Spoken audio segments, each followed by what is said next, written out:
আসসালামু আলাইকুম রহমতুল্লাহ। ওয়ালাইকুম সালাম। কাকা, আপনি তো একজন বীর মুক্তিযোদ্ধা। আমাদের 25শে মার্চ আজকে কালো রাত্রি ঢাকায় অনেক এদিকে ফেরুন, আলো বেশি এদিকে। ঢাকায় অনেক লোক বা নিরহ মানুষ পাকিস্তানিরা হত্যা করেছিলেন। হ্যাঁ, হ্যাঁ। আজকে কালো রাত্রি 25শে মার্চ, কালকে স্বাধীনতা দিবস 26শে মার্চ। 26 তো এই উপলক্ষে আপনি আমাদের কিছু কথা বলবেন, আপনাদের মুখের কিছু কথা এই বাংলার মাটিতে প্রজন্ম থেকে প্রজন্ম আমরা ছড়িয়ে দিতে চাই। আগামী দিন ভবিষ্যৎ যেন এই মুক্তিযোদ্ধার চেতনাকে ধারণ করে বাংলাদেশকে মানুষ সোনার বাংলা হিসাবে গড়ে তোলার চেষ্টা করে। হ্যাঁ, আলহামদুলিল্লাহ। বলেন কাকা, একটু স্বাধীনতার কিছু কথা বলেন। স্বাধীনতা সংগ্রামে বহুত কষ্ট করছি, বহুত যুদ্ধ করছি, বহুত আনাগনে রয়েছি, বহুত জায়গা সাঁতার কাটছি, বহুত জঙ্গলে জঙ্গলে রয়েছি, খাইয়া না খাইয়া খুব কষ্ট করছি। খুব যুদ্ধক্ষেত্রে কোনো ঘুম নাই, নাই, কিচ্ছু নাই, কোনো এই খাওয়া দাওয়া কোনো নিশ্চয়তা নাই। যুদ্ধ করতে করতে করতে করতে আনাখানে যুদ্ধ করছি। এই কইরা এই দেশ স্বাধীন করছেন।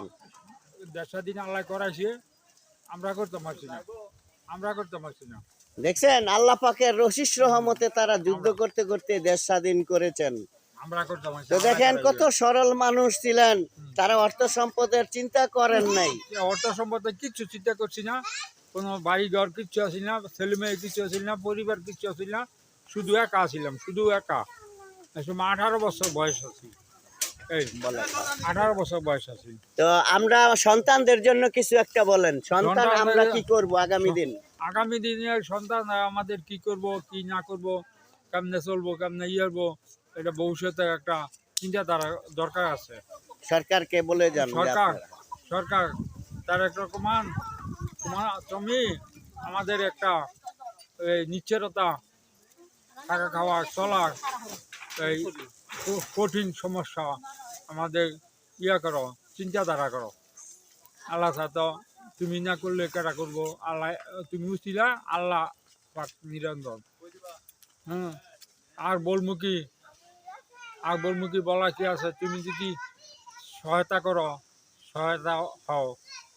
করো আমাদের দিকে তাকাইয়া, তাহলে হয়তো আমাদের ভালো মঙ্গল হইতেছে। এই পর্যন্তই, কথা হবে। বাংলাদেশ চিরজীবী হোক। ধন্যবাদ। আমার এই সূর্য